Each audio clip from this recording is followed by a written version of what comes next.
Vinyl friends, we've got a spectacular show coming at you, and our beautiful little orange set piece is going to be replaced with a spectacular guest. It's none other than Michael Young. He was on a show. He was a guest on the first season, episode 10. And Michael is just a great guy. He's got an encyclopedic knowledge about everything vinyl, and he's a former disc jockey. Just a great guest to have. We haven't had a lot of guests on the show recently, so we hope you guys enjoy it. Stick around.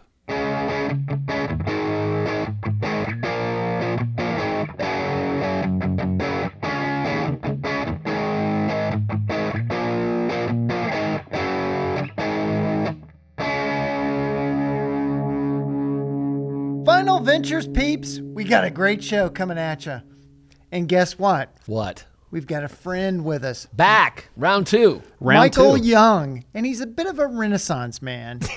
Is that what I am? Yeah. Okay. When it comes to vinyl. Vinyl, yeah. With vinyl and with... And he also does sculpture.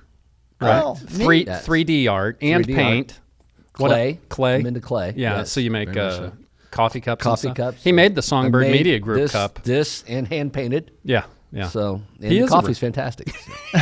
He is a Renaissance man, but he's also one of the guests that was on with us in our first season. And can you believe it's technically... How many years has that been? 5 years. My God.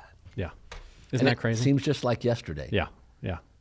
So Crazy. And you guys have grown leaps and bounds. Congratulations. Well, we have video and audio. And both types of kinds. music, country It's and that's the Western. key, right? Did we tell the story about how I first met John? No. Did we remember that? So John was working, I worked in another life in IndyCar, and we were in St. Petersburg, and there's just a lot of great record stores down there. And there's this guy dressed much like he's dressed today, and I thought to Like myself... Kurt Cobain's corpse. Right. Yeah. And I was like, why is Kurt Cobain working in IndyCar? And long story short, I said, everybody's going somewhere. And I said, do you want to go with us? And I'm like, no, I'm going to go to a record store. And his eyes went, and I'm like, I like records. And I'm like, okay, well, let's see. All right. Was this when you guys were in Tampa? St. Peter's. St. Pete. We were, Okay. we were walking in a little park in St. Pete, a couple of blocks north of the track. And I vividly remember, and I'm like, hey, who was that guy? He kind of creeped me out a little bit. And I said, oh, no, he's a really great guy. And he's just really into vinyl. And you should probably take him to a record store with you. And it never happened. Oh, what a bummer. Yeah. That and the fact that your wallet ended up Yeah. disappearing too. Well, that's why I had money for records. Right. But that's my first iteration, my first memory. I feel like I would have met you back in the X103 days. And I have no recollection of that. Yeah, Those days are all a blur. They were a blur. Yeah. They were, speaking of 5 years ago, those were 30 years ago. Yeah, or been a long- 90. Yeah. It's been a hot minute. Man, it's so great to have you back. Well, thank you guys. You Yeah, know, no, we I'm have looking forward. we have talked about getting you back on the show for God, I don't know how long. And then you and I, Michael and I will just randomly text like thoughts that pop into our head. We'll randomly talk about things. I'll call and just say, what if this... Oh, yeah, I like that. So we would just be the what ifs and... Yeah, and we have plenty of ideas for the show. Yeah. Absolutely. Yeah. Well, thanks for coming back. Yes. Well, I appreciate you guys having me. I'm looking forward to doing this. I was of the impression to bring vinyl just to show and tell. We were supposed to have a theme today, so I totally blew that. No, he didn't blow it. We're still going to So, talk about the theme, okay, but then all we're also going to we're going to do kind of a schizophrenic show. We're going to talk about cover songs that outshine the original. And then we're going to talk about whatever the hell Michael wants to talk about. So, talk Michael, about go ahead. Go ahead and grab the Vinyl Ventures record, and we'll put something up out there. Okay. What do I do with... Oh, this is cool. Yeah, this is Keith, actually, for our 50th show, the guy with creeping us out back there with the camera, had our 50th show pressed onto vinyl. Onto vinyl. Yeah. That is fantastic. And isn't that flat cool? It you really can see is. the grooves in the logo and everything. It is. And this is actual vinyl. Yeah. Yeah. It's our show. That is crazy. Yeah. He's a thoughtful fellow. I can't remember which show it is. A very good it's one, the I'm sure. Crossroads show, the live show. Oh, okay. Oh, is it? Yeah. So you're on it. I'm on that show. We'll have to We'll have to get you a copy. That's we'll where sign it. That's where the band kind of skips over and it just goes and just drop it onto the next. Oh, it's like Dark Side of the Moon. It's just one long song. Yeah. yeah, just very long. So we were talking about So best covers, we'll start with and that's a pretty good cover right there. Yeah. What is this? Is this a U.S. pressing? it's from No, it's not. Portugal. I was going to say this is not a U.S. pressing. So tell us when Okay. you look at that, how you know that that's not a U.S. pressing. First, the cover. I can tell just by the look of the cover that it's not a U.S. pressing because They use thinner cardboard. Yep. and just the look of the cover. Plus, there is a little emblem on there that I would see and know this is not from the U.S. To the point where it's I've been doing this so long, I could be flipping through records and go And feel it. and go, oh, that's not from here. Yeah. Which that must, when you're in St. Pete and going to Bananas Records, that must save you a lot of time. Nice plug for Bananas. You're welcome. Well, the unfortunate thing about Bananas is there are 20 rows of vinyl, and all you see are the spines. Right. So you're pulling in and out. Yeah. Oh, that's the way they store them? That's the way they store them. You know what that is? That's bananas. It is Bananas. To the point where, so we were in St. Petersburg this year, and I literally had an hour. So I drove 15 minutes, went in for a half hour, and made it back to the track. And all I got was a Steve Miller album that I've been Sailor. I think I was looking for an original pressing that was better than what I had. But You know what would be funny would be to blindfold you and let you go into a record store and just pick and records see out what by I would feel. pick. Yeah, see by what- feel. Yeah, that was so. Just recently, we were out in California, and I was going through vinyl, and it was I was talking to a friend of mine, and it was the Yes album, Time and a Word, the original UK pressing, and I was like, and I looked down, and the cover's different, so I knew, but it was just the feel of the album. I'm like, oh, Yeah. so It's the stock of paper that they use it's on. completely different. Yeah. It's totally different. Obviously sourced completely Right. differently, and like you said, printed differently. Yeah, So and I like it a lot better. So anyhow, best cover. So Al Green did the original Take Me to the River, and the Talking Heads redid it and made it into a totally different song. Completely different song. yeah, and there's something hypnotic about that song. The way it starts, it has a really long intro, and every time it's one of those songs that you've heard a million times, but every time you hear it, you listen to the whole thing. Yeah. And I was never a Talking Heads guy growing up. I despised the band. I was a rock I'm guy. sorry. I'm a I'm rock sorry. guy. Yeah, I mean, why? And that was, so I was familiar with the Al Green song. And when that came out, I was like, how dare they cover Al Green? But to your point, it was such a unique take on the song that the whole vibe of it was so different that it's hard not to love it. Yeah. Yeah. Yeah. I mean, anything. I'm one of those people that loves soul music, and I think anything Al Green does, I love. I know there are some people that just don't get it, don't like him. They are wrong. Yeah, they are. But back to the Talking Heads. So you aren't a fan of their oeuvre? No, at all. I just remember in the early days of MTV with Psycho Killer and all of that. And just They played it so and it much. just was like, what is this? Because you must remember when I was growing up, I'm a lot older than you guys. In the 80s when MTV hit, you'd have, Bananarama with the Fun Boy 3 and then the Scorpions. I mean, it was just, there was a huge disparity with what was being played. We were talking about that recently because basically they were a startup, Yeah. and they just put everything they had Anything that was on video, they did. on, unless was- it was a black artist. Correct. It was like zoning in LA. You put it in a bag, shake it up, and dump it out. Yeah. So it was, I think the first real, and I'm getting off the topic, the first real alternative band that I said, wow, I like this, was REM.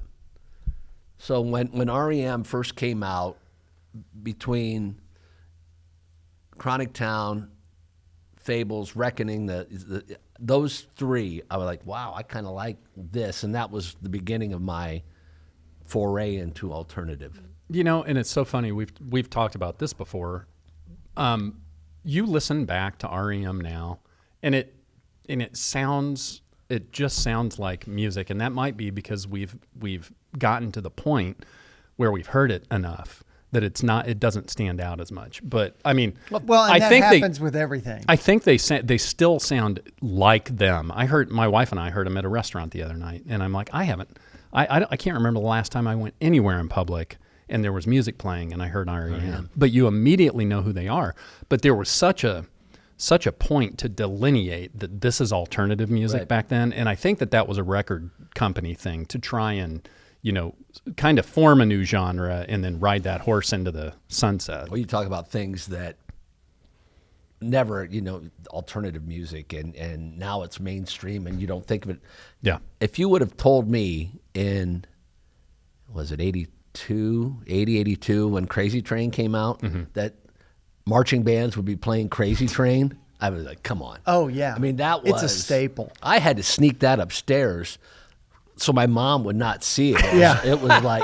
It was like, ooh, I got to get this upstairs. Ozzy's laying on the cover, all with the cross. And I'm like, oh, this is bad. I have to get this out of my mom's sight. It's really funny that you mention it because I just saw social media and Letterman has his own channel now because he owns the show. So they've done a really good job of taking bits and pieces and putting them on social media. The other day, I don't think it was Letterman. I think it was Ozzy put on there. It was like 3 weeks after the plane accident where Randy died, and Letterman had Ozzy on. It was just a very odd, because the timing. And in today's world, or at least for a little while, if somebody from a band passed away, I mean, the band shut down, the tour shut down. Right. He went on with that tour. Right. Took a little break, but then went on with that tour. So he was on there to talk about that. But I just sat there watching that, thinking that kind of tragic accident just literally happened like less than a month ago, and here he is on national television. It was just a trippy thing. And you could understand him, which was even trippier. Yeah, well, I mean, if a plane crashing into your tour bus doesn't sober you up for a couple weeks, then nothing's going to. Yeah. But very good on this one. Yeah, I think that's a heck of a start. And we can run down some of the other ones. Oh, I'm just going to wait. I'm going to watch what you guys do. Oh, okay. And then I guess I will be the arbiter of that's fine whether we're good or bad. That's since fine. I didn't play along and bring my records with me. Well, you have a list. He's got a list too. I have a list that goes a mile long. Yes. One thing we want to make sure you guys do that are just listening to the show is go to our YouTube channel, because you're going to be able to see these beautiful faces on this show on there. We want you to do a few things when you do that. John, why don't you tell us all? Subscribe, and share. And then comment. Yeah. Even if it's negative, comment. We like it. And then also we have kind of like a what's your dad joke subscribing thing. Oh, if it's your vibe, subscribe. I love it. I love it. Okay, so my first cover that outshines. Wow. I didn't know it was going to become a thing. Well, we're going to make it a thing. Yes. Just like we're going to make these mugs. Those are awesome. Thing. Yes. My first, I got to give Keith credit. Keith, when I was talking to him about the show yesterday, he came up with this one right off the top of his head immediately, and I totally agree. And I only have the greatest hits version, but Guns N' Roses, Live and Let Die. Now, he made the point that if you listen to the way Paul McCartney plays it now, he plays it more like it's Guns N' Roses version than the original version. And they're pretty close, but for a band, first of all, on their second album to put a double album out that has 27 or 28 songs, and then there's this one. A double album. It was a double album. Double. I almost grabbed all of those. I have the first album with the original cover and both double albums. Oh, man. Use Your Illusions 1 and 2, and I almost brought them, but not playing along with the theme today, I left them at home. That's okay. But it's true. Their version of that song, it kind of reimagined it all in one and took it to a new place. And I definitely like the GNR version better. I would say McCartney's version, when it came out, because, and I don't know if this is true, but I've always heard the story that when McCartney presented it to the Bond people, that they said, okay, where's the real song? Really? Yeah, that they were like not taken aback by it. But what I thought was great about McCartney's version, and then Guns N' Roses took it to a new level, was McCartney was very into orchestration and that had learned so much from George Martin and the Beatles that whole symphony It took it to a new level. to a new level. But at that time, if you remember when that came out, was it what, 73, I think? Linda was very into the reggae stuff. So that breakdown in the middle was all Linda, Hey, let's does mix it up. Yeah. Which on this version, it's, Guns N' Roses, when that came out, was already a phenomenon.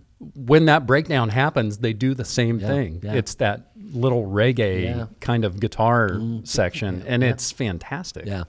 No, they did a good job, and it was interesting. Of all the songs that they chose to cover, that it was "Live and Let Die." Yeah. And more the title, I think, was why they gravitated to it more than anything else. But Yeah. they, to your point, took it to a new level, and I actually put that down on my list begrudgingly because I'm a Beatles guy. I begrudgingly put it down because it truly is, I think, Yeah, a it's better it's version. great. Yeah. The one thing, back to Paul's version, I have read that story where they, but if you think about it, it's really the first rock and roll James Bond theme. Yeah. All of the other ones were mostly women singing. Yep. Yeah. And that one is such a departure. I can see where Goldfinger. Well, and McCartney's version fits the film perfectly. Like Oh, you the wouldn't, opening scene. you just would when they not play it, want yeah. the GNR version Correct. as the opening scene. right. Correct. Right. Right. But if I have to listen to one, I'm probably going to pull that one out because Guns N' Roses is kind of an anomaly, right? Because really, they've only got 3 albums. 3. I thought you were going to say 3 good songs. I think that first album, Was a cover to masterpiece. cover, Was a is masterpiece. great. Yeah. I mean, there are songs on there. I about Like- got in a fight with Duff McKagan on that first album. Oh, I love Duff. Really? Yeah. Oh, yeah. Why? They were opening, if I remember right, they were opening for Ted Nugent at the Toledo Sports Arena, which we called the Riverdome. We went backstage. Howard Lesnick was the record rep. I was just the night DJ at the time. I wasn't doing music or programming or anything. And can I swear on the show? Absolutely. Absolutely. I just okay. So he goes, Duff McKagan, Michael Young, Duff McKagan. Just like, fuck you. You're the assholes that aren't playing Welcome to the Jungle. Fuck you. Oh. And he went, Are you and kidding gave me me? a push. And Howard's like, whoa, no, he's just a DJ. He's not a programmer. He's like, fuck you. And I was like, whoa, okay, well. So I stood back. There was a picnic table, I don't know why, and Slash is passed out with a bottle of Jack, head down, and I had a Smashed Gladys T-shirt on. That had just come out. So Axel's going around on a skateboard backstage, and he skates up to me and he goes, dude, I love your shirt, man. Hey, Duff, look at this. Fuck that guy. That guy, they're not playing our record. And Axel's like, oh, and it just became this thing that Duff was just pissed. To be fair, he was probably shit knockered too. That Slash was. Yeah. But in any case, we actually had GNR the first or second date on the Use Your Illusion tour at the Toledo Speedway before the album even came out. It was just You Could Be Mine was the single. And I gave Axel that shirt. Oh, that's cool. Yeah. That's So, awesome. Yeah. So, did you ever see Duff in those? No, never Other again. years? Never again. It'd be interesting because he's sober now. Yes. And it would really be interesting for if you ever met him to bring that story up. That he was not a happy man. That's interesting. Yeah. Because as I've heard it, I mean, obviously Slash was basically baked throughout the whole thing, but I've also was heard that night. that Duff was too. I just know Slash was, literally like that. So yeah. That's an excellent Yeah, story. yeah. True story. So, Wheels, what's another Next. one that you'd like to talk about? Well, let's stay in the same Beatles realm. This is gonna create some controversy. All right. Come Together. So I totally disagree that it's better. Michael? I toyed with this idea. I literally, something about, there were 2 covers of the Beatles. There's actually 3 that I think rival the originals. And go ahead and start Making your comments. bringing your hate. Yeah. Come Together was one. Yeah. By Aerosmith. By Aerosmith. I thought Got to Get You Into My Life from Earth, Wind, and Fire was fantastic. That is a great And then call. we're not going to talk about this, but Joe Cocker with a little help from my friends. I think that one is better. Yeah. I was gonna grab because I thought I had his greatest hits. I do not. I think I would agree with you with a little help from my friends, but one that I like more than that by Joe Cocker is She Came In Through the Bathroom. It's also very good. I mean, If She Came In Through the Bathroom Window was not part of the medley, yeah, Yeah. but yes, Right. Joe Cocker did a great job on that as well. yeah. Yeah. But I would agree with that. the But Come Earth- Together, See, here's my problem with Come Together. Every time I hear it, and I hear the very beginning of it, it almost sounds identical. The whole Steven song. Tyler goes, shaka. Not instead of shoot me, he's like, shaka. I don't think he knew what to do. So he just makes some guttural throat noise. Yeah. Shaka. And So- that boodaloo-doo. Do you since you first heard that, like in the middle of conversations, just randomly, do you make that noise? Yeah, if somebody's talking about boodaloo-doo. Yeah. That's the reason that I'm not as big a fan of Aerosmith's version, is because I feel like it is almost identical. And when I hear a cover song, You want it to be completely different? not completely, but at least just a degree or two, so it's discernible which is which. Well, I will give Wheels credit on the fact that I thought Joe Perry's little guitar licks throughout that song made it. It was more Joe Perry's cover than it Yeah, was. it's more Right. Joe Joe Perry's. really does a good job there. Bing, bing, just a little. But how about Tom Hamilton playing that Yep. bass part too? I Yep. mean, you've got a guy that came up with Sweet Emotions bass line. So I agree it's fantastic. I don't think it outshines. I have been outvoted. Noted. And some of this comes down to generational, 100%. because when people tend to remember the cover more than the original. Well, and if you were young, you probably didn't buy Rocks, Toys in the Attic, all those early albums. You bought the greatest hits, and Yeah. I think it's I think the first song on it, is it or not? I think so. And of course Oh, yeah. this is a repress. They didn't have this fancy thing originally. No. This is not an original. No, it was Dream On. Where's Come Together on this? Oh, it's the second to last song. Yeah, it's Right deep. before, what about Remember Walking in the Sand? That was another good cover. That's a good cover. That, arguably, That's Night in the Ruts, right? yes. Yeah. And that could be better than the original. It's pretty damn good. Yes. I remember the Yeah. first time I If heard it weren't for that song, you could have just thrown that right in the cutout bin. As soon I as it think was Night in released. the Ruts, for an album that they did without Joe Perry, is freaking great. Personally. Yeah. Remember Walking in the Sand? That's about, wasn't bad. All Anyhow, right. Okay. Let's move on to another one of mine. Okay. I don't know. Well, I already don't like it. I think Jeff Buckley's cover of Hallelujah is better than Mr. Cohen's. I don't. So I don't know the origin of Hallelujah. There is an entire documentary about I it. mean, Yeah. any version that you hear of that song, I think, is amazing because the song in and of itself is an amazing song. It's one of those songs like, and this is my opinion, when I hear it, I'm like, did an alien write this? Because it's not a pop song, no matter who does it. Right. It makes no sense that it's as popular as it is from that perspective. But it's also so original. There is nothing else out there like it.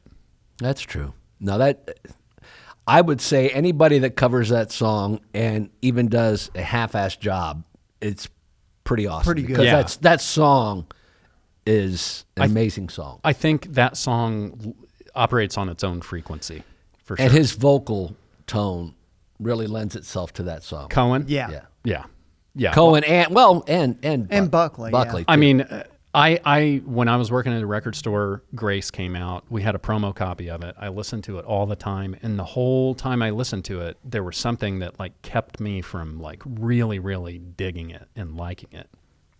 Then before he died, then I dug into other stuff, and then after he died, it was a posthumous album called Sketches from My Sweetheart the Drunk. And it was stuff that he had demoed for his second record that he never really got to record. And I got to tell you guys, if you haven't heard that, if you haven't listened to that, listen to it. Because in the same way that he takes Hallelujah and it's like, where the hell did this come from? That whole album of his that he was getting ready to record is it's spectacular. But I personally love Buckley's version, and obviously that's a result of me being such a big fan of his in the first place. And it's fantastic. I prefer Cohen's version, but that's just because I'm a Cohen nut. Yeah, we should watch that documentary. Oh, I've watched it. Yeah, and there's also a book, I believe, by Alan Light about that song and all the different people that have done it. That would be interesting, but that would force us to have to read. I know. And I'd rather listen. In today's world, you can just listen. That's a good point. Yeah. What's your next one, John? Well, back to the generational thing. So Blondie, The Tide is High. You may want to hand that to Michael to put up on there. We've moved our record holder because, instead of a speaker cabinet, we've got Mr. Young. Right. So you're really going to go down this road? Yeah, I'm going to go down this road. Because you love this album. Because I like the album quite a bit, but I love that song. And I love Blondie's version of the song. I will go as far as to say it's not a bad cover, but the song Rapture, I could listen to every day and never get tired of it. I agree. Really? Something about that song, and that was an MTV thing. Yeah. That video was really crazy with the black guy in the white suit with the top hat. Yeah. I was like a kid. I was like, wow, this is crazy. I think that song is crazy because of the rap breakdown in it. Which was, I thought, not bad for the Not the- bad. Not bad for the time. So crazy because when you listen just to that section of that song, it's like they listened to nothing but Sugar Hill Gang Right. for like 3 months Right. before they recorded Yeah. it. Debbie, you have to sound like this. Yeah. And at Grandmaster the Flash. And at the time, that was rap. That was. Which was was. really more talk singing. Right. And Yeah. so what did you guys think about rap when you first heard it? I will tell you, I did not like it because I was a rocker. So Yeah. I didn't like alternative. But a guy named Kent Reel, who grew up in Elida, Ohio, and I was from Delphus, Ohio. We got to be friends, and I'm not sure how, all of our friends. And we went driving around, smoking cigarettes and drinking beer because that's what we did in Ohio. It's funny It because was- we did the same thing in Indiana. It was 3-2 beer, though. I mean, Yeah. it wasn't, but it was still anyhow. But he put on the Beastie Boys. And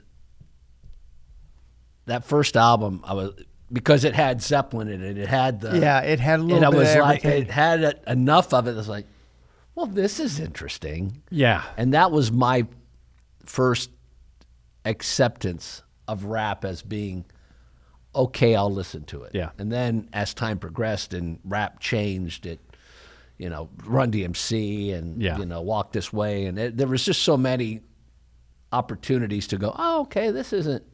It was like spoon-fed, Gerber baby food. It's, I like the banana, and then that's very good. Then the peas. I don't like it. I don't like it. I don't like. Maybe that's okay. Yeah, and then I'll take this the one. mashed peas wasn't as bad as you got into the Gerber world. So it. But initially, it was like, oh no. So You guys were a few years ahead of me on it, so I wasn't. I don't think when I first heard rap that I really had the open mindedness to really let it soak in. For me, and I know you guys feel differently, that first Beastie Boys album does not exist because I don't know. I don't know what it was. I think it's kind of the shrill guitar sound that they used. I mean, it's basically Russell Simmons and Rick Rubin. Thank you, everybody, for watching today. Yeah. It's basically Russell Simmons and Rick Rubin. Right? And both of them were steeped in rap culture at that time. Right.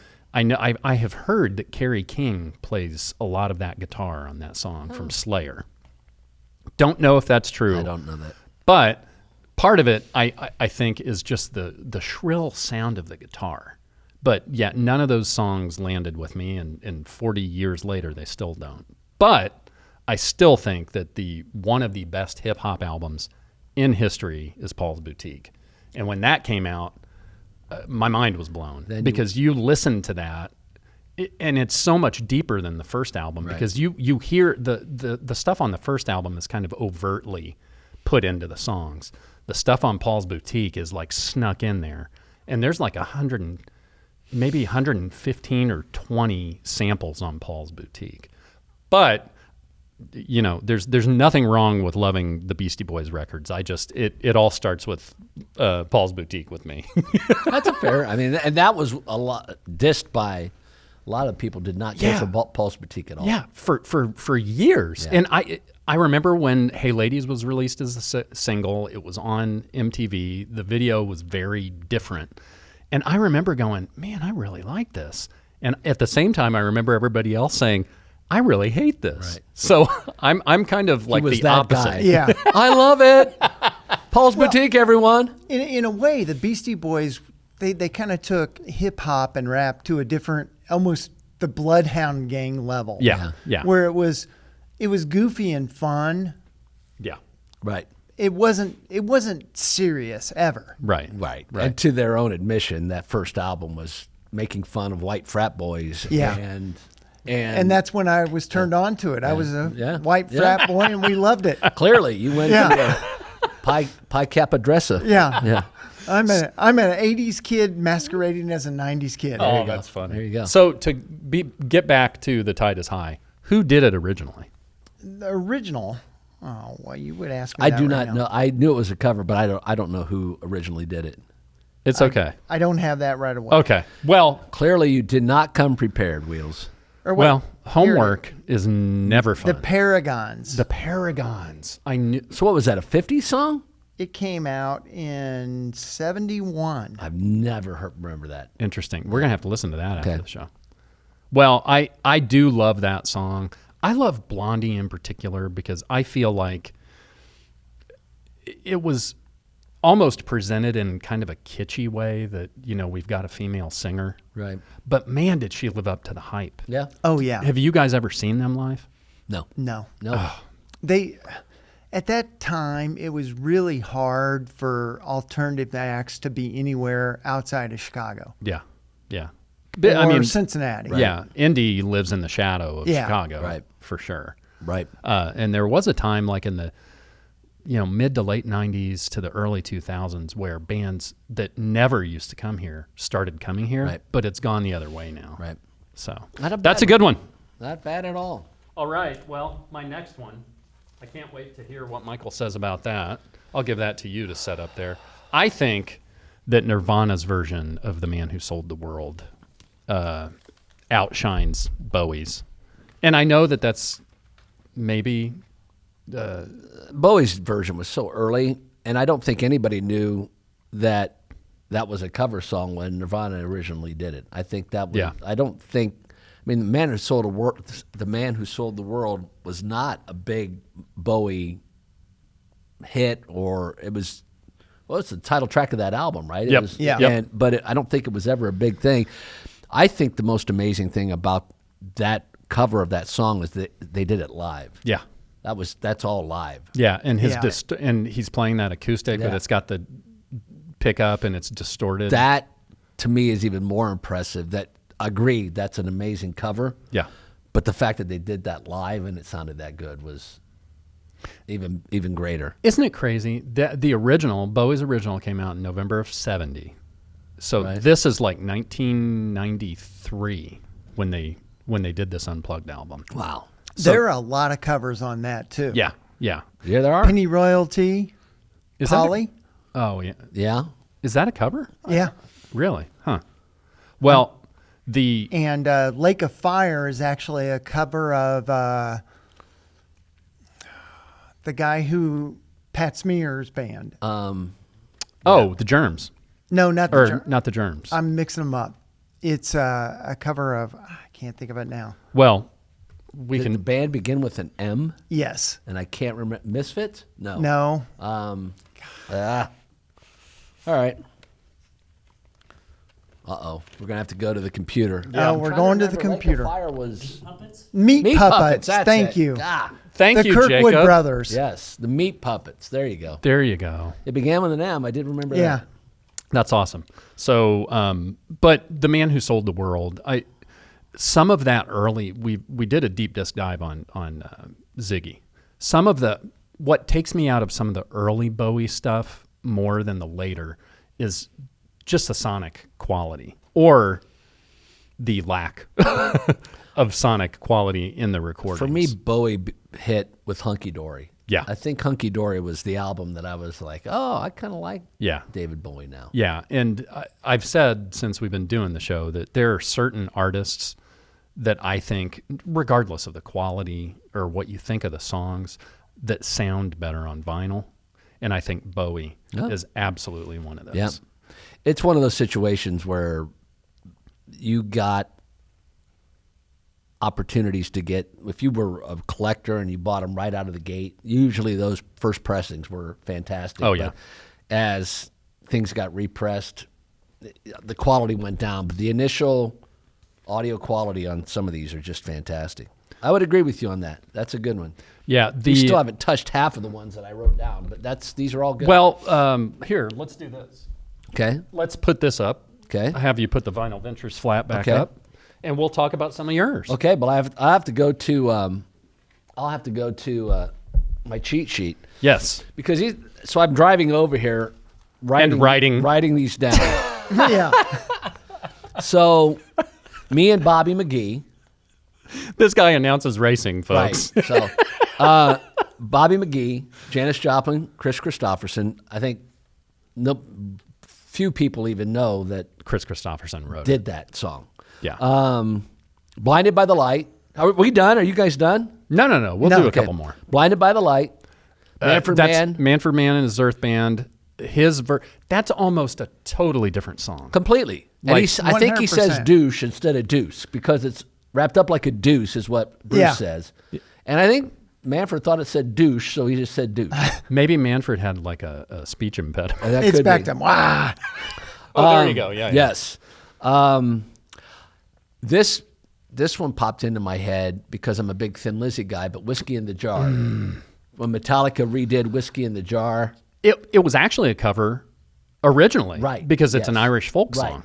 But Lizzy kind of made it. Yes. But yes. I do. So are you saying that Metallica's version is better? They're both, yes. They're both really good. I think Metallica's version, I like listening to it better. Because he goes, rah. Yeah. Love Hurts. This is all about Nazareth. This is all about guttural Right. noises Yeah. today. Well, Maybe yeah, we yeah. just call the show Guttural Guttural Noises. Guttural noises. Change Vinyl Ventures to Guttural Noises. Love Hurts. Nazareth's version is compared to Roy Orbison. Yes. Yeah. I don't have much Nazareth. I don't have any Nazareth. I need to rectify that. Well, now we're messing with a son of a bitch. See what you did there? I do. Yeah. How about, so let's go back to the 70s. I was where were we racing? We were racing in a place that I can't remember, and we were staying at a residence inn, and I'm flipping through the channels, and Alan Toussaint had just passed away. Mm-hmm. And it was his life story, I know what you're going to say. and I never knew that he wrote Southern Nights. Yeah. Glenn Campbell. The Glenn Campbell version Oh. with Dun, dun, dun, dun, Southern Nights. And his version is It's so different. It's trippy, It is. Not even close. Not even close. But if you like the pop side, Glenn Campbell's song was the version of it was the pop hit. That is such a great call because you listen to that original song and it's kind of like Hallelujah. It's like, right. What the hell? You like it, Right.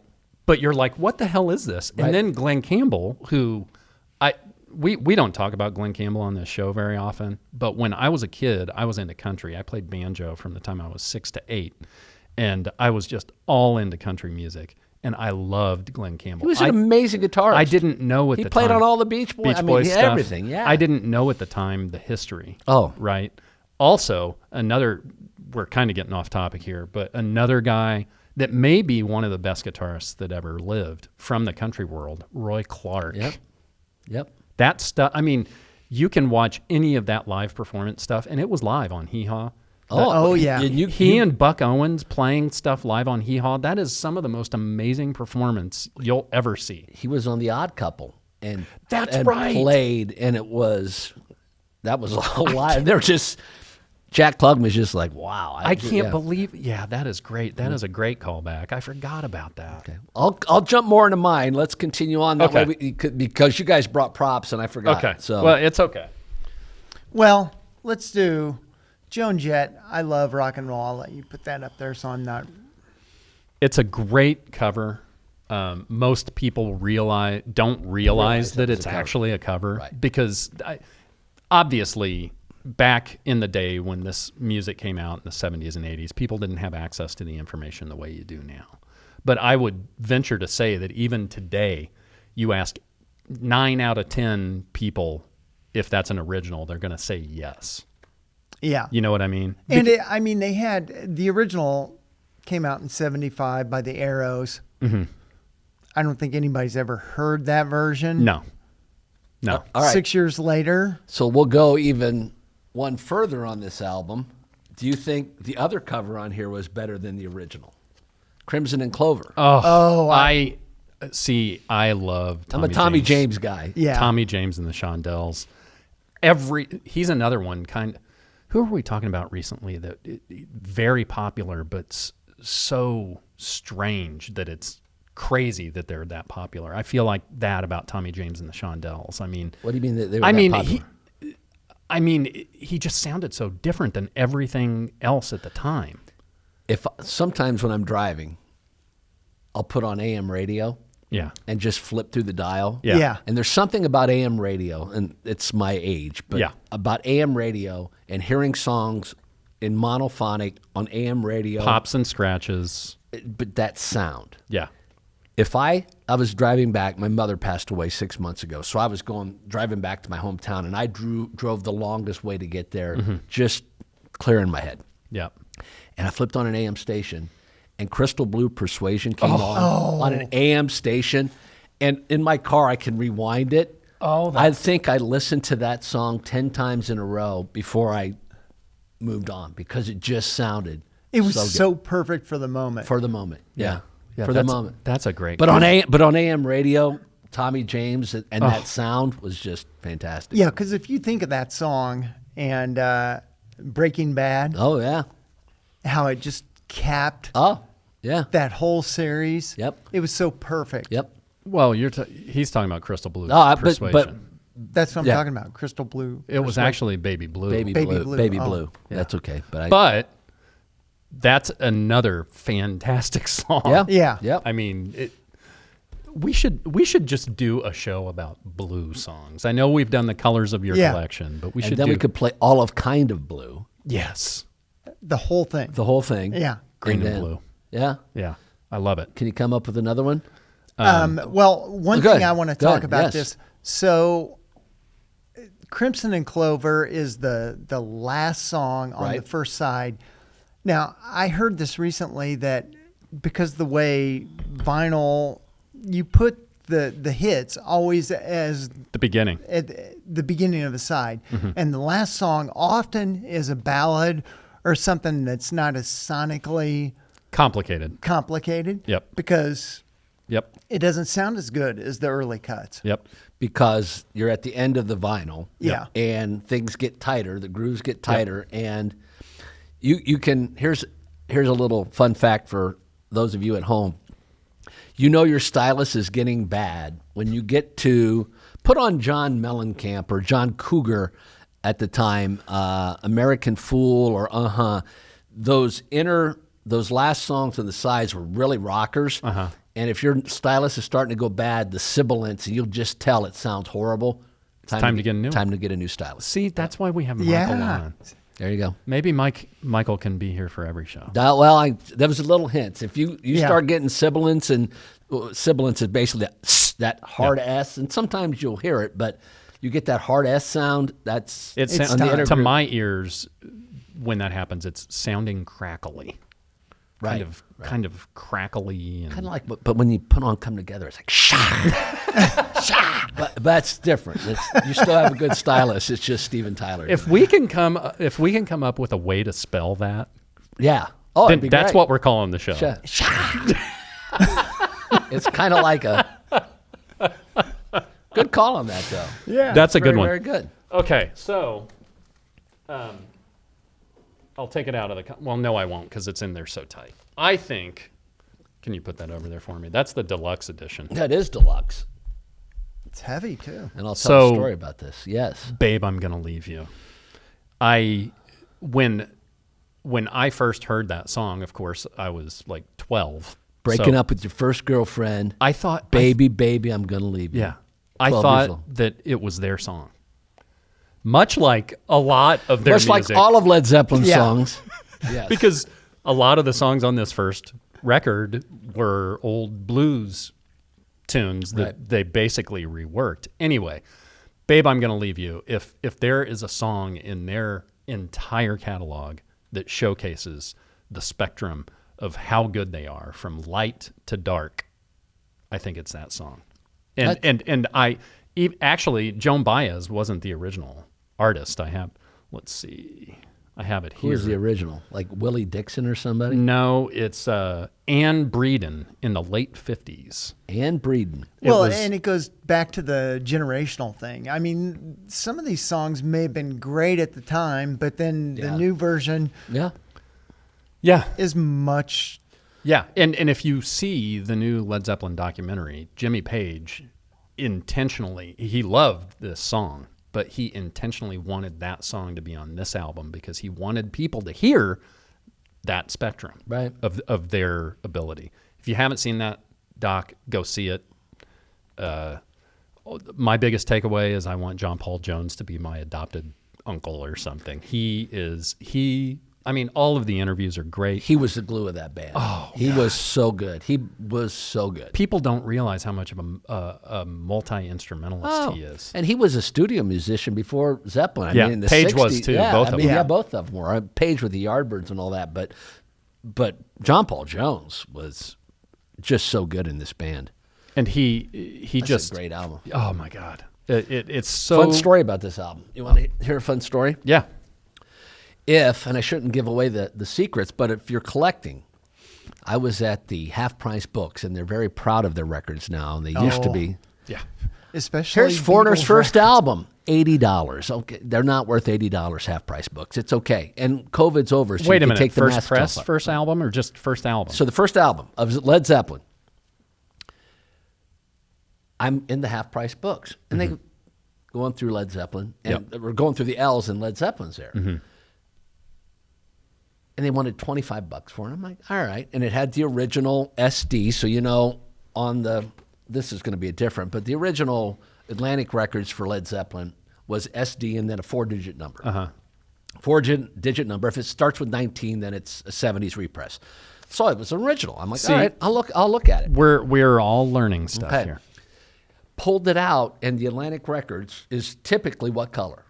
Isn't it the orange and red and green and red? Yeah. This was blue and brown, more of a late 60s Atlantic. And I'm like, I have never seen this before in my life. I did a quick research study on it. Discogs? No, I don't remember where I got it. Yeah. Wikipedia. But there was the Terre Haute plant pressed a limited run of that album. I couldn't tell because this thing was so beat up. I mean, it was beat. but supposedly the mixes were different. It's a completely different copy. I bought it for $20, and I said, I can't listen to it because it's so beat up. So I threw it on eBay. It sold for $140. Wow. It's very rare. Huh. And it came out of Terre Haute, which makes me think these things should be floating around everywhere. And so if you see one, what color? Pick it up. What color was the label? So it's the purple brown version. There's more of the jazz Atlantic stuff in that late. If you ever look at Rascals, if you look at the Rascals' greatest hits, there was a lot of purple and brown. Aretha Franklin had the purple and brown. It was that late 60s.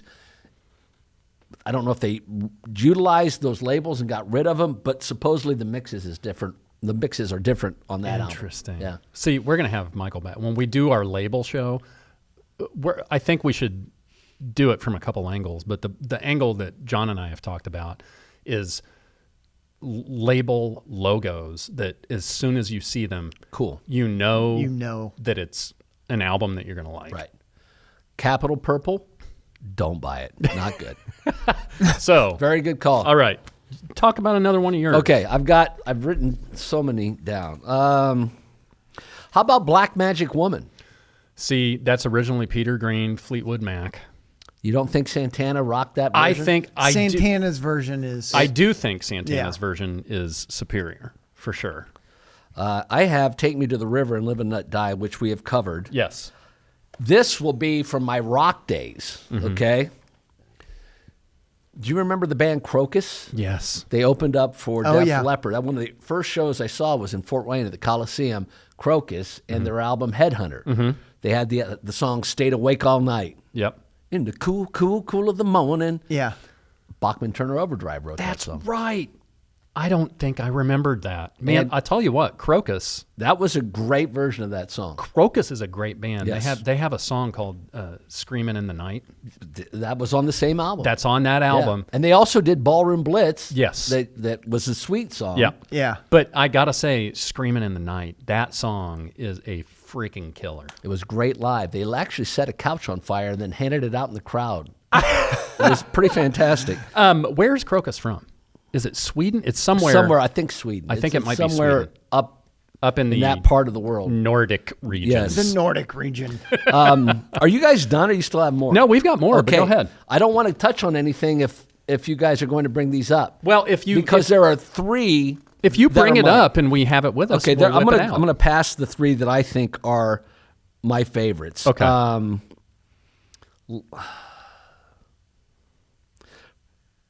Remember the Bullet Boys? Mm-hmm. For the Love of Money. Oh, yes. Oh. They did a cover of that, the OJ's classic. OJ's. And I just, in my metal era. And that's off. Money, money, money. That's off of their second album, Freak Show. Yep. The one with it had the weird cover with all the close-ups of the faces. Right. Yeah, that I think a lot of times when rock bands try to do funk covers, it's kind of a dead issue. But I say the Bullet Boys version outshines it. 100%. Absolutely. We can debate this. I Need a Lover. Pat Benatar, John Mellencamp. I think the original. I love the original. The 27-minute intro? Yes, one of my buddies does these funny collections of songs, right. like hand clap songs, so songs that have hand claps or tambourine or cowbell. But he has a collection, and he's probably converted it to a Spotify playlist of songs that never start. That's great, and that's one. Yeah, that's like. His name is J-Mac. J-Mac, shout out.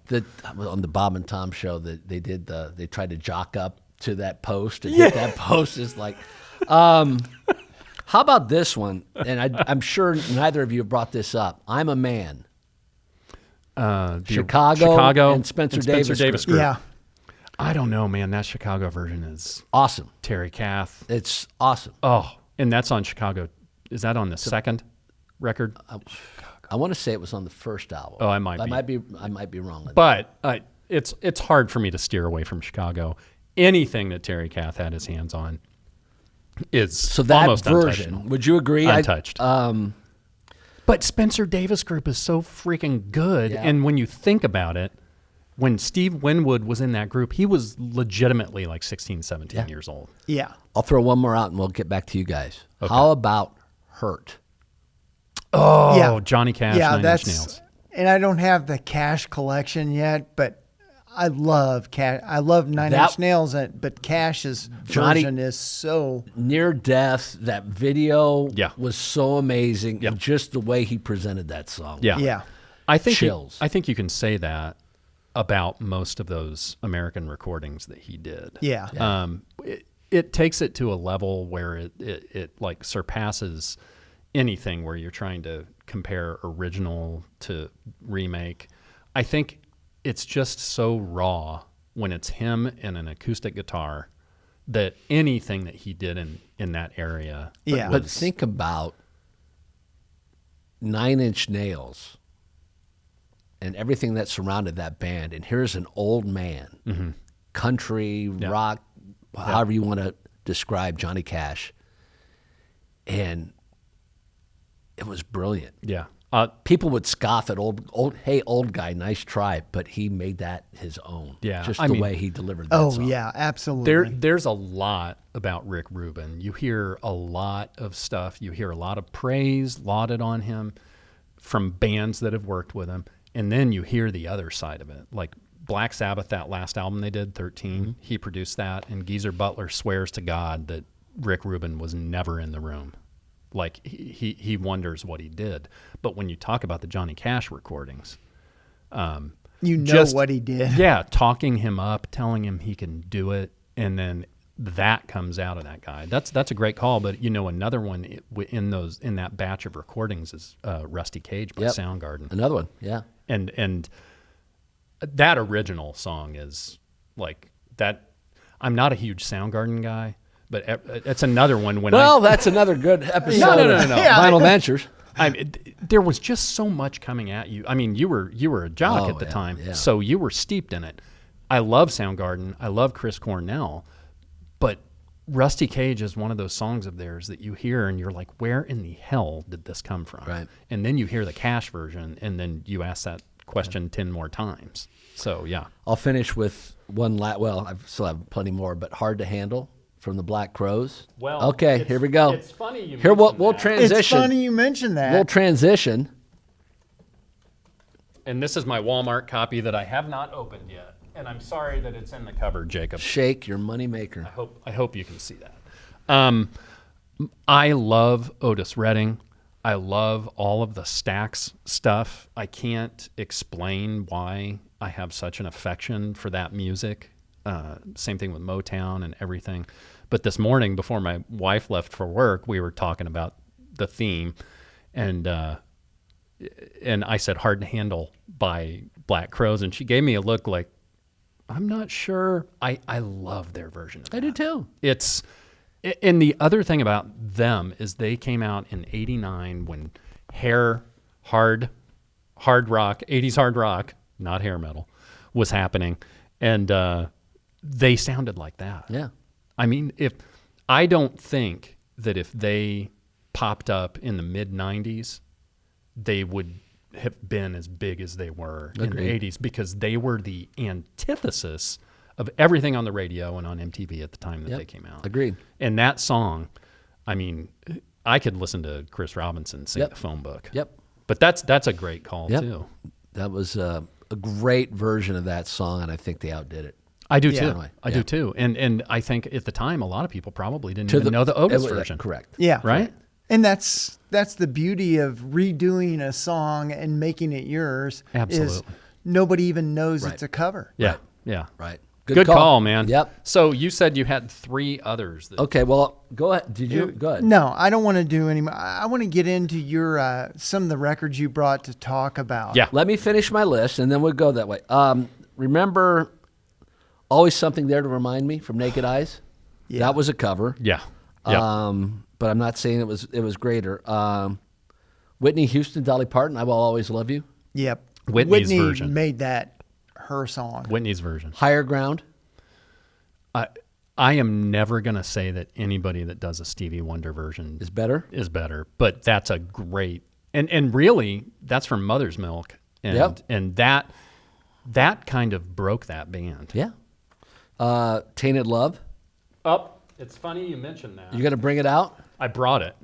We just talked about it on our remake show. I've talked about it so many times. Okay, my top 3. Okay. And you guys are going to talk about these, I hope? Yeah, we can talk about because clearly, if these are the best. Let's hear it. Let's hear your top 3. J.J. Cale was never going to be a big artist until everybody covered his music.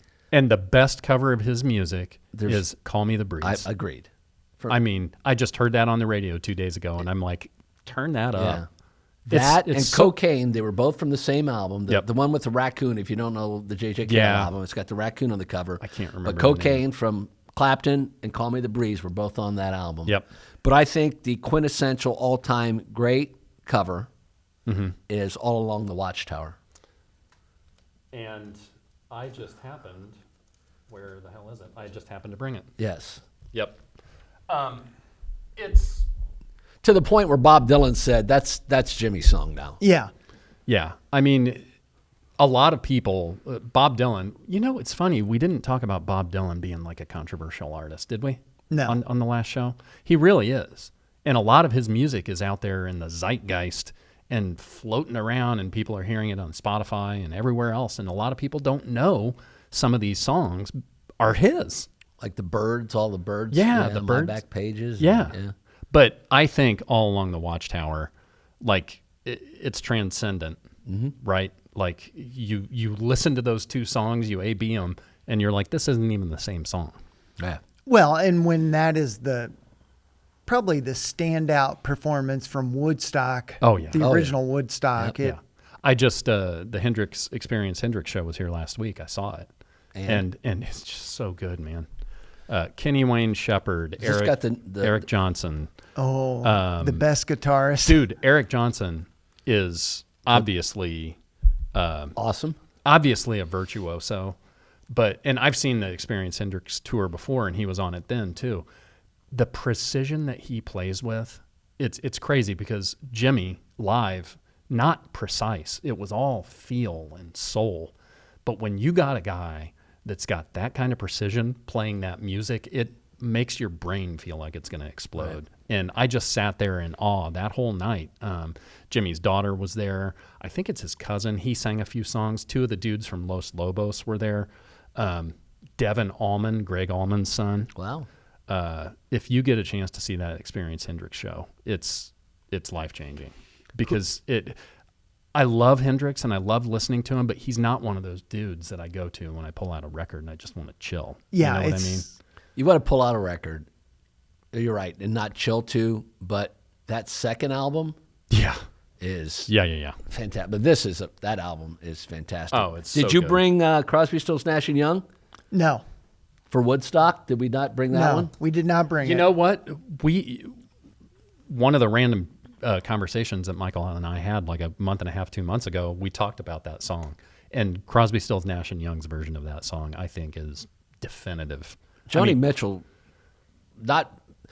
how sad of a story was that she couldn't make it, was supposed to be on Woodstock, and she had a performance that she had to do, and then everybody came. There is a show, Dick Cavett maybe, that the airplane come down and Stephen Stills is there. They talked about the show the next day, and there's Joni Mitchell, she didn't get to perform on it, but wrote that song. Yeah. Which captured that entire Absolutely.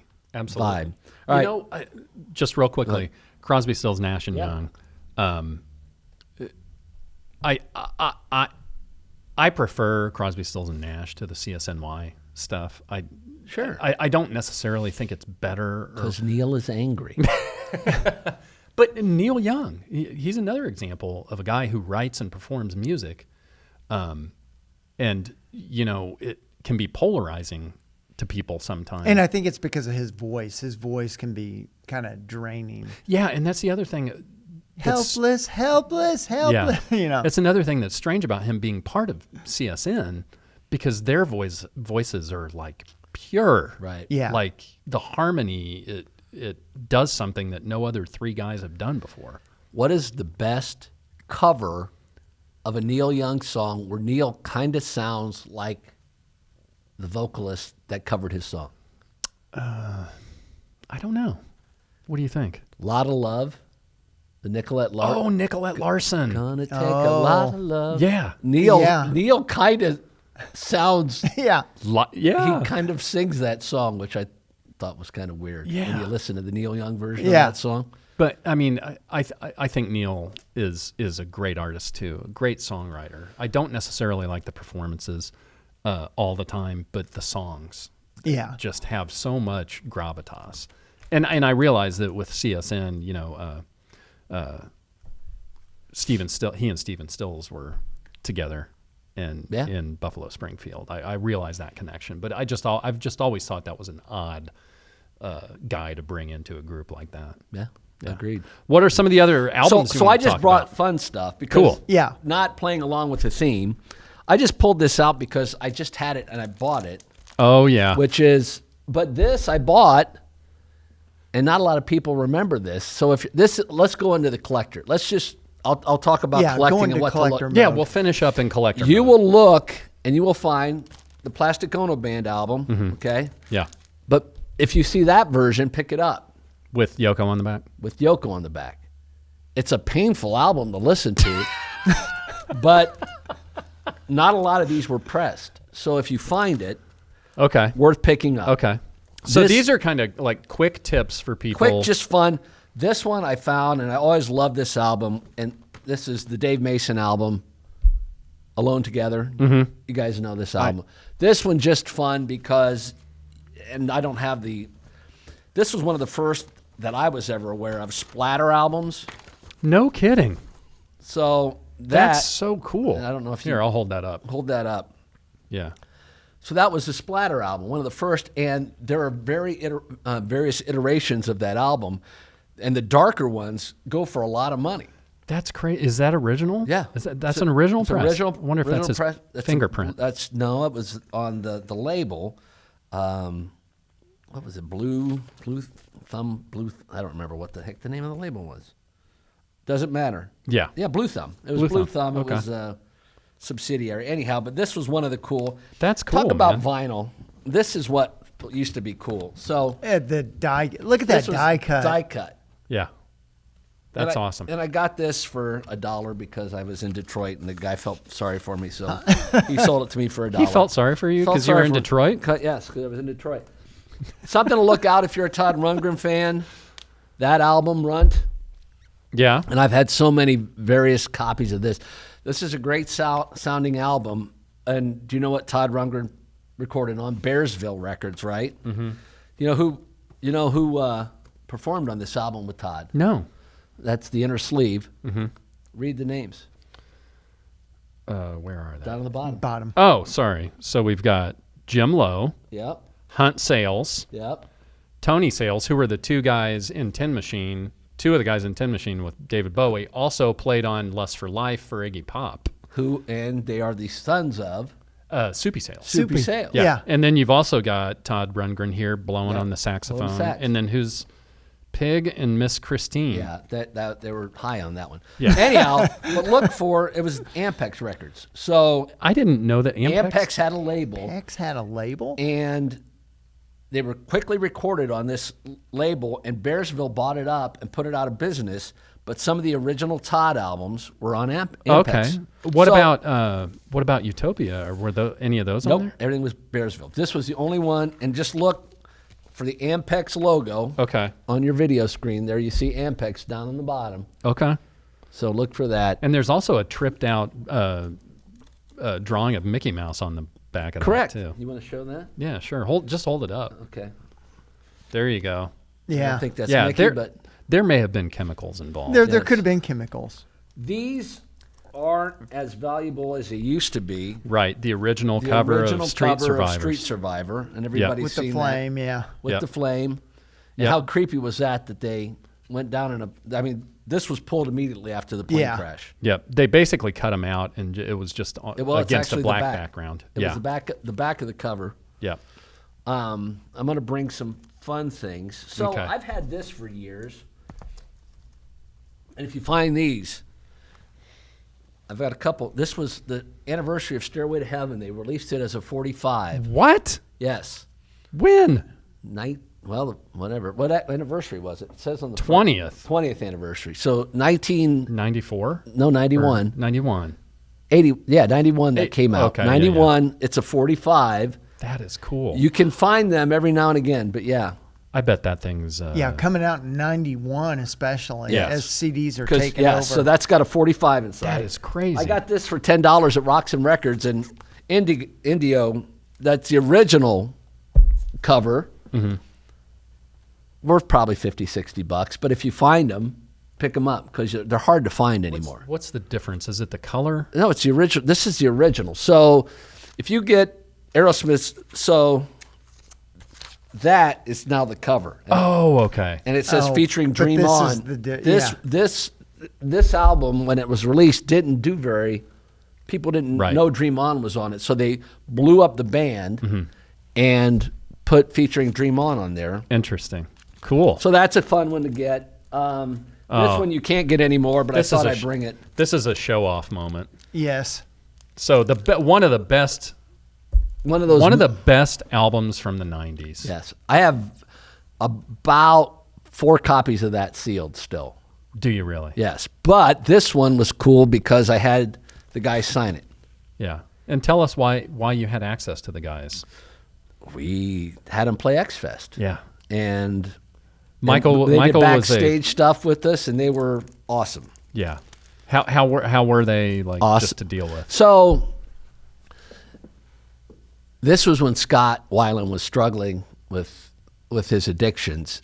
We did an acoustic set with them backstage and at the Field House. And I don't know if I was on drugs then, but when I came out of the front door of the Field House, bars that used to be there aren't there anymore. Did they build something in front? Something happened down there. Anyhow, I'm at the stoplight after they did this acoustic performance before they went on. And I'm at a stoplight, and I'm going to go have a beer with some buddies at a bar across the street. And I look down, and some guy's got a pair of pony sneakers on. So when I was in high school, pony sneakers were a big deal. Were the shiznit. Yeah. So I looked down, I'm like, oh, dude, I love those. It's Weiland. You're kidding me. And I'm like, hey. He goes, oh, you're the guy. Yeah. It's like, oh, okay. Hey, where's the Red Garter?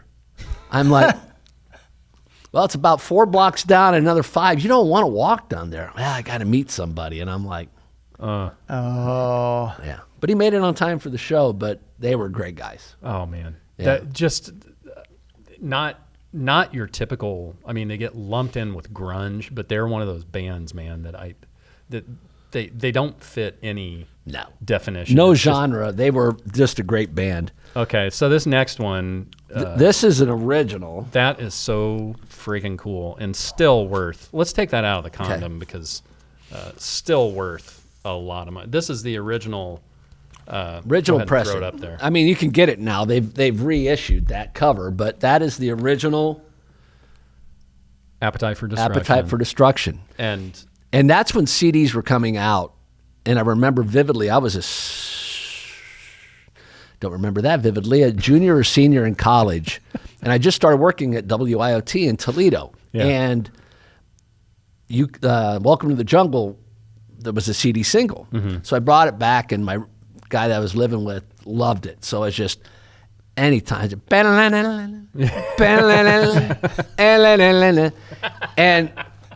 7 in the morning. 7 in the morning. God. So to the point where ad nauseum, I freaking started to hate this song. Yeah.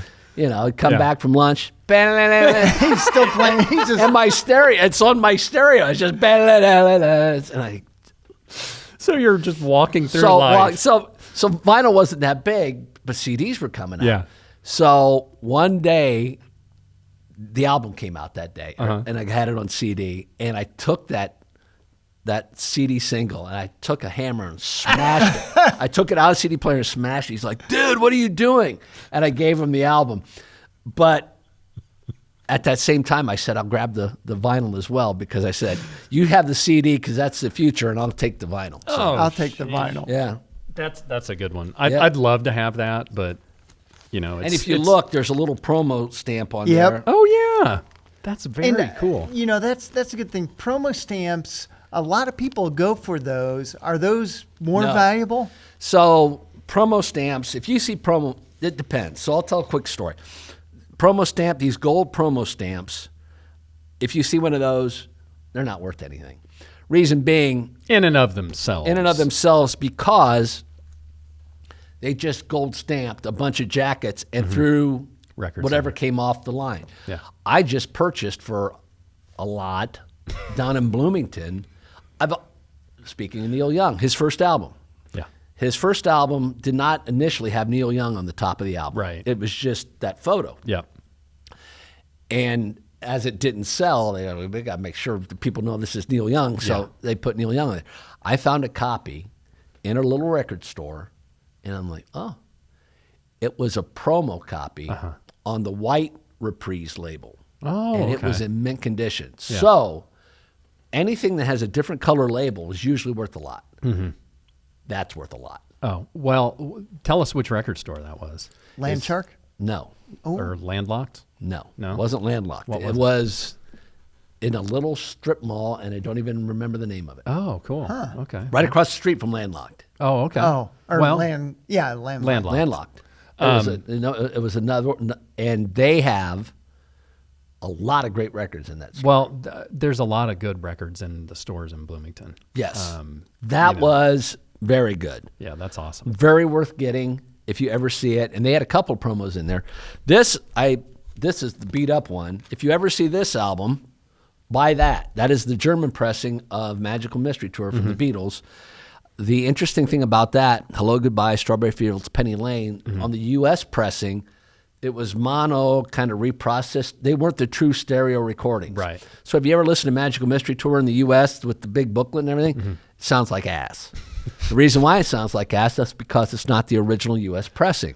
So what did they do? Did they just take the mono pressing and like doctored it to make it stereo? Mono reprocessed for stereo. They did something to it. But the German pressing, what you see there, is the original stereo pressing. That's fantastic. And I was in Portland, and I don't normally look through the Beatles stuff, and I'm,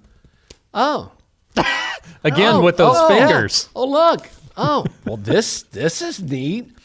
So I flipped 4 more, and I found another one. And I'm like, and you bought them both. I bought both of them. What did you get those for?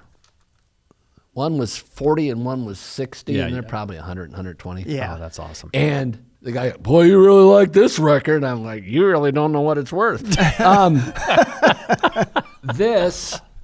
So I shouldn't give out all the fun secrets, but to the collectors out there. Yes. This album, so we talked about Atlantic Records. So this is 8235. SD 8235 was the pressing number on Zeppelin 2.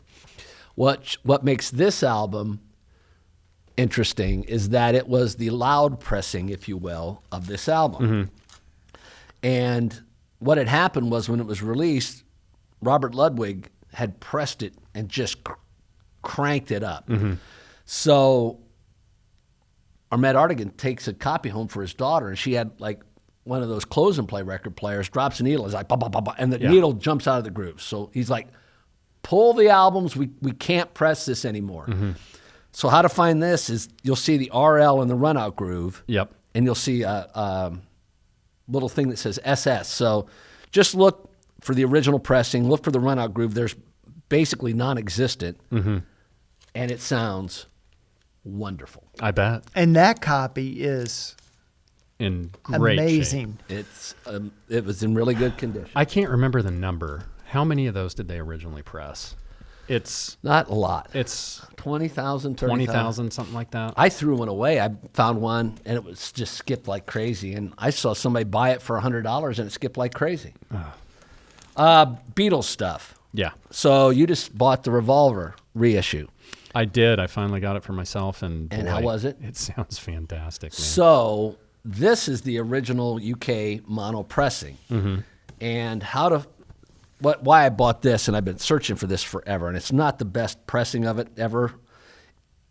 It is the -2, and on the first side, I think it's a -1 on the first side, and that's how you tell the difference. Yeah, it's a I don't see how you can read anything that close. Okay, without glasses. so there's a -1, -2. So anyhow, look on the inner groove of the label. What makes this pressing of Revolver so valuable is that Tomorrow Never Knows, only the mono, the Beatles would record a stereo version and a mono version. Mm-hmm. So a lot of times the mixes were different. Lennon loved a version of Tomorrow Never Knows. Mm-hmm. They put on the version he didn't love on the first pressings, the -1, -2s. Mm-hmm. And on side 2, it says -1.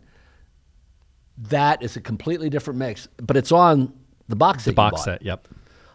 But this isn't the greatest version of this ever, but it's valuable, rare and very valuable. Yeah. And very well preserved. If you can get a good preserved copy, they're worth easily. This is probably only worth a couple $100, but there are pressings worth $400 or $500. I'll have to check. I have an old pressing of that. I'll have to check it. Is it UK? It could be. Okay. Yeah. More fun stuff. And this one. And you also, the UK have versions. the flap. So the Garrett and Lofthouse had the flap, the gatefold, or the back of the album were flaps. Yeah. So it's a piece of cardboard they fold over onto itself and then glue it. And when they repressed them, they did that. Yep. So a lot of the represses are cool because they did that on there. This is, I don't know if you guys have ever seen this. I thought I'd just bring it. Yeah. This, when they originally did the White Album, they came with black inner sleeves. Slip covers. And they were top loaders. Mm-hmm. So the records didn't come out of the side, they came out of the top. Yep. So that is and this is also a has European the same thing. Yep. That's cool, man. Yeah, and this was a very early stereo pressing of the White Album, and it's kind of more of a not opaque, it's a kind of a dirty yellow album, but anyhow. That's so cool. But here I brought this, and I just pulled it out of the house, and I thought I'd share it with you guys because I don't know if you've ever seen this before. This is a peeled version of Yesterday and Today. That's an original Butcher cover that's been peeled. Unreal. And how they did that was steam, right? Steam. So they steamed the pasted over cover. The new cover. So what happened is if you look at that, it's pretty gruesome. And I've never heard the true. I've always heard that in the U.S., the Beatles, all their albums were basically torn apart. So if you look at the Revolver album in the U.S., it doesn't have the same songs as the UK pressing because UK always get 12. So I was always under the assumption or told that the U.S. Capitol butchered their albums. So they came out, and there was also a photographer who thought it'd be really neat to put the Beatles in these mocks and with meat on them, and that was the cover for Yesterday and Today. It is crazy to me. It is crazy to me that this ever got past the ideation stage. That somebody didn't say, whoa, in the photog session, we can't do that. Well, not even, I mean, take the pictures. There's plenty of pictures that you never see. Right. Yeah. But the point I'm making is somebody at Capitol Records is like, yeah, let's print some of these out. That looks great. I mean, they're at the zenith of their popularity. Everybody knows who they are. They know their individual names, and you're going to put them with a baby dolls pulled apart with blood all over it. It's just, it is such a weird decision. Yep. And that's probably the most legendary cover that people think of with pressings. Yeah. Yeah. Well, what's interesting about this too, and this was whoever peeled this did a great job, but it's got this weird, like dot. It's not. It's like almost like a dot matrix printer, right? Yeah. But that's what they all looked like. That's how it came off. But the guy who peeled this did a really great job with it. But what I also found amazing, and you can see, so this was a third state, which means it's been peeled. First state's the cover that's not been peeled. First state's the original. Original, not pasted over. Not pasted over. Second state's peeled. Well, second state's got the paste pasted over on it. Third is unpeeled. Yeah. And how you see it, if you remember the original cover of this, look for Ringo's V. Mm-hmm. You can see it through the white because it's okay. Because McCartney's in a trunk right here. Yeah. And there's just all white there, and you can see that black V-neck from Ringo. Awesome. Coming through the paste over. Yeah. And that's the only way to really tell. So don't spend a lot of money on a yesterday and today if it doesn't, because you know instantly if it says gold record, it's not. It's not. But if you see it and it looks original and you don't see a black triangle there, don't buy it. Okay. Or don't assume it's a butcher cover and you're going to make $1 million. That is awesome. So that's one. I'm surprised they haven't repopped. I think they have. Have they? You can get boots of it. I don't know. Yeah, I don't know that Capitol has repopped I'm surprised it. they haven't with the whole vinyl craze. And Yeah. Did I tell you that Yoko Ono actually had an album out? God, this has got to be bad, right? I don't even think I've listened to this. I don't even. There might not. I might have a copy of Casey and the Sunshine Band in here. Look at that. Why? Why not? I think Why Buy It would be the better thing. Greenfield Morning from Yoko. You got to tell us what album we're talking about. This is the Yoko Ono Plastic Ono Band. Yeah. AOS, Touch Me, and Paper Shoes. Ugh. I just, they're, you know. I own it. There it is. I own it. There it is. Yoko Ono, John Lennon, Ringo Starr, God love Ringo, and Klaus Vormann. Yeah. Nice. Yeah. Don't buy this album unless you want to collect it and turn it and resell it. So, Yeah. But anyhow, that was a couple of things that I just had that I thought love would it. be- Yeah. I love it. bring by You just packed so much useful collector information into the last the inner 15 grooves, minutes. Yeah, the inner groove stuff is like, and the Capitol stuff really isn't easy to tell. Right.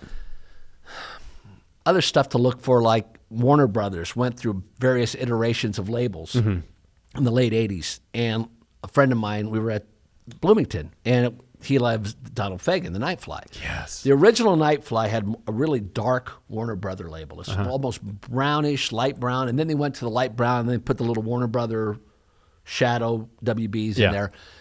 Find the early brown version if you want to get a really good sounding copy. Anything with Robert Ludwig and Led Zeppelin, buy it. Yes. Houses of the Holy, just a friend when we were in California had RL on it. Pick that up. Buy it. Buy it. If you like Genesis, anything that says Porky Pecco, George Peckham, it says Porky or Pecco or Prime Cut, that is an original pressing of that album, and it just says it in the runoff group. I think I have Selling England by the Pound. See, if you have that, I'll have to. and it's a Porky Prime Cut, that when you're collecting vinyl, those are the things to look for to know you're getting a good sounding copy of it. You're not buying a late, like anything with Led Zeppelin, and you see a 1900, and I showed the 4-digit, if it's 5-digit, that was when the 70s represses all started to happen. Yep. And they went back and repressed everything, and they just don't sound as good as the original. I mean, the stuff in the 70s suffered from a lot of things. The craze was over as far as like audiophile type folks later in the 70s. You had fuel shortages in the 70s, so they started making records thinner. A lot of things that we've heard from people about like Japanese pressings as opposed to American pressings are better materials, thicker records, and fewer presses per plate because they wanted that sound quality. Once you press a record 10,000 times into that stuff, it's going to start degrading how deep the grooves go. And as you keep going on, it's going to get worse. So the Japanese did that.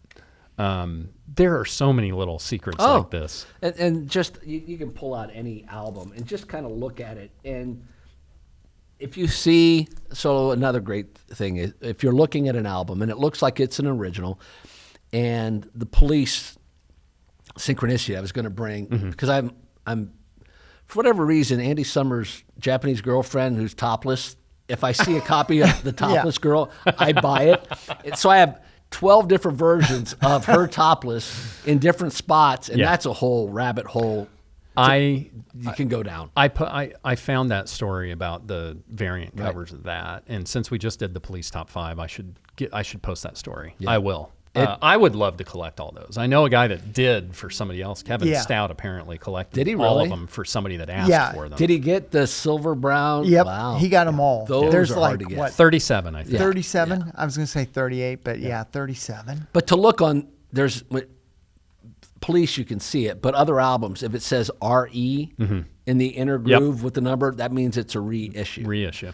Just so you know that don't spend a lot of money if you're in a vinyl store and they say, oh, that's an original pressing, and they mark it as if it's an original pressing, and you look and it says RE, put it back because you're not buying an original pressing.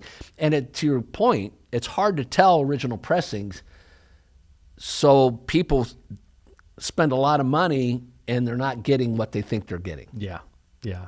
Well, I mean, Michael, we can't thank you enough. Oh, thank for you guys. coming in. It's it's so fun to have another person in here again because it's been so long since we've really had a guest on the show. Right. But I love the conversations that we have just organically where you'll call or text me out of nowhere and we go back and forth.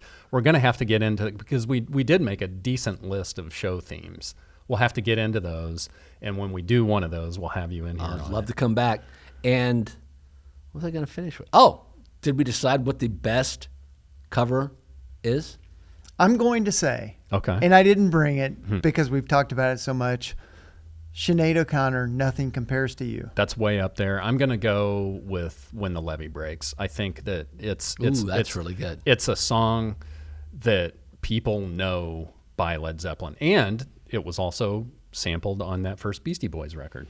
Wow, that should make it the best then, since you don't like that, but you love. Yeah. What do you think yours is? You asked the question. Don't give me probably All Along the Watchtower. I think. Yeah.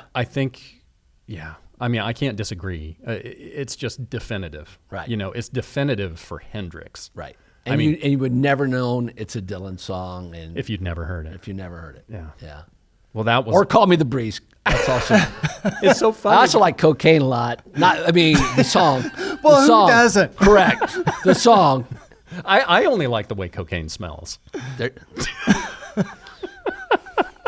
Wow. Okay. We've ended on a high note. No pun intended. Everybody, we want to thank you for coming along. We want to make sure that if you are listening to the podcast only, we want to send you to the YouTube channel. There is so much beautiful stuff there that you can dig into. I mean, we're starting to see it. People are looking at old stuff on there, and it's a beautiful thing to see. We also want you to communicate with us on the social medias. What else do we want people to do, John? Well, we want to make sure they like, subscribe, share. What if you have a vibe? Well, if it is your vibe, subscribe. Thanks for watching. Thanks for listening. And most of all, thanks for taking that trip around the turntable. We'll see you all the next time around.